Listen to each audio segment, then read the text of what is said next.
and I see now why there's so much hatred against me, directed towards me.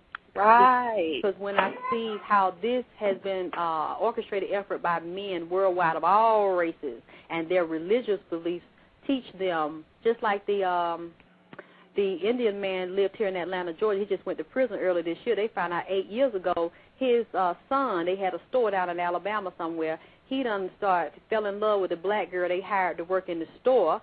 He snuck and moved up to Atlanta because he didn't want the daddy to know he was married to a black woman. And when he found out, he got some black people, black men that worked for him in the store, paid him to come up to Atlanta and had some little girls with him, knock on the door, got her outside and killed the black girl, and she had like a 3 or 4 month old baby. And he says because she was black. And I guess they don't want to acknowledge they got black in them. Right. So that's where they came from. They just have religions. Hinduism teach you that the black people are the untouchables, the outcasts. In Islam, we are permanent slaves. In Islam, they teach you the woman already ain't no good, but if she a black woman, she not even human. So it was all right to enslave her and rape her and all that. But I just wanted to, I want to continue to listen. I don't want to take up too much of your show. I just want to tell you, to reiterate to you that hell yeah, they going to try to shut you down, shut your websites down, shut your blog talk down, because Oprah, Beyonce, and the rest of them, they're not dealing with this. They're not dealing with, our gender side, the fact that we're being annihilated through our sexuality, through white supremacy. Ain't nobody dealing with that except for Alexyss Tylor, and you made me stand strong and to teach my daughter and my mama. Dig that. Dig that. Vagina powers. So I salute you. Thank you. Thank you. I'm trying to see 631. Are you on the line? I'm sorry. Did I talk to you already, or did you want to say something? 631. Hello. Yes, ma'am. Hey, Alexyss. Hi. Hey. I just want to say that I'm one of those women who was in the same kind of relationship all my life with my mother until she passed away in 2000. Wow. And I have 2 daughters now, and it's such a struggle. Everything that you explained, everything about the way the mother treats the daughter, calling her slut. My mother was calling me a slut when I was still a virgin. I was 15, and she was still, calling me names from the time I was younger until I was grown and had kids and moved out. Mm-hmm. She has some real serious issues, but I've come to find out that she couldn't give me something that she couldn't give herself. Mm-hmm.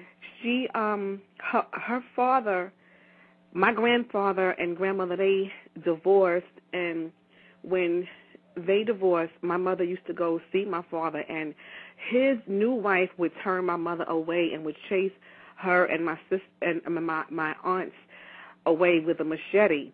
Mm-hmm. So, and he never had anything to do with my mother, so she was abandoned. And one of my other aunts passed away, my mom's sister, and he didn't even come to her funeral. He didn't even show up to my mother's funeral. And the alcoholism, the abuse, all that stuff is just mixed up in one crazy situation, and she just was not capable of doing anything, and everything in her life centered around a man. Mm-hmm. Everything. My mother was a registered nurse. She ran a clinic, a teen clinic in Brooklyn, and when she would be at work, she would deal with these teenagers so nicely. Everybody loved her. She got a lot of respect, but at home she wasn't the same person. Mm-hmm. She was a very, very, very pretty woman, long hair, light skin, very slim. She had 7 children and had a shape out of this world, and people just looked at her like, oh, Miss Joyce, you're just so pretty, you're this, you're that, and all this. And at home, she was doing drugs. She was drinking. She eventually, out of respect, because the staff had respect for her, they asked her to take a leave of absence because she was going to work with alcohol on her breath. Mm. but she was doing a whole lot more than that, too. I found crack vials in the house, and she was still operating as a nurse in this clinic until it was all over.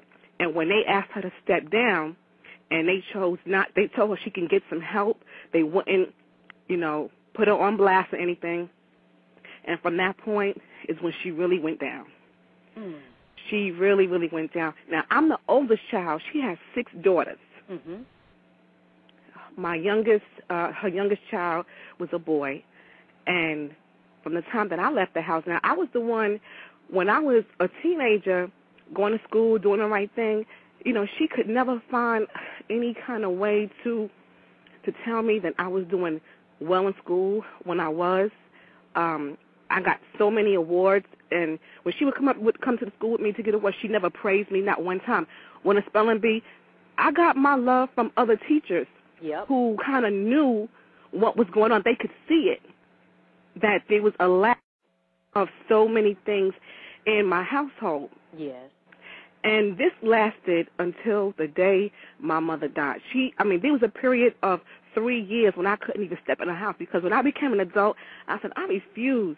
And when I had my own children, I said, I refuse to go back into her house, and she's going to treat me like crap. Mm-hmm. But the pain, even though it's been a long time, the pain is still there, and I still have to struggle with, now my oldest daughter is 9 years old, and I have to still struggle with the way that I talk to her. I love her so much, and I find that sometimes I'm angry, and I may deal with her in a certain way that I probably shouldn't, and talk to her a certain way, and sometimes I don't want to be bothered. She's getting older now, and oh boy, it's kind of hard to, even though you know what was done wrong, it's kind of hard to make it right in my own life with my child. Now, how old is your daughter? My older daughter's 9. Is that the one that you think you're feeling kind of the difficulty with sometimes dealing with, or is it both of them? No, just her. My 4-year-old, I'm not having those issues with her. I'm having them with my 9-year-old, and she's very, very vocal, and she always tends to want to tell me if she feels like I'm doing something wrong or I'm saying something wrong to her. She just comes back and she keeps telling me, and then I can't take it, and I don't want to get to the point to where I'm acting just like my mother, but sometimes I feel like I am. But see, that's what I want to ask you about, because I had to go through that when I had so much abuse stuff inside of me, and then I had my son, and then I was left, and I had to deal with the man drama, and then on top of that, my mother drama, and just feeling like shit, and feeling so awful about myself and my life, and feel like a failure and a loser. All the negative things I could feel, I felt that, and it's like it was easier for me when my son was little, and he couldn't talk, and it's like as he got older, like you said, got vocal and very active, but sometimes he would do things that really frustrate me, and I would want to hit him like I was hit. And that's why I'm going to ask you this question, because I knew I had to learn how to heal myself, and I had to learn to use self-control. I'm not one of those people that will say, oh, well, my mother dogged me, and your mother dogged you because she was dogged and she just didn't know no better. Yes, fuck you do. You know better, and I'm speaking from experience because I was abused, and I saw a lot of abuse.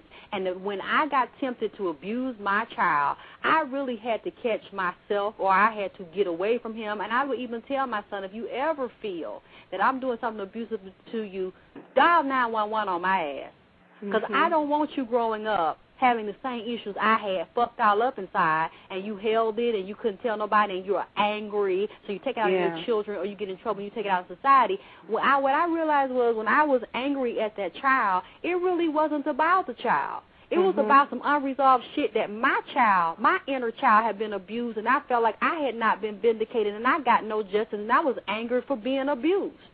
So a lot of times you got to look and see what is really pissing you off. Is it the child that is pissing you off? Or then you have to look at the fact, too, that child is being vocal for a reason, and the child is your mirror teaching you a lesson. Now, when your mother did this shit to you, were you as vocal as your daughter towards your mother?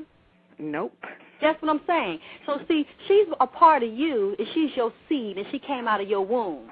And a part of this shit is some karma shit. She's helping you balance yourself. She's punching you in the face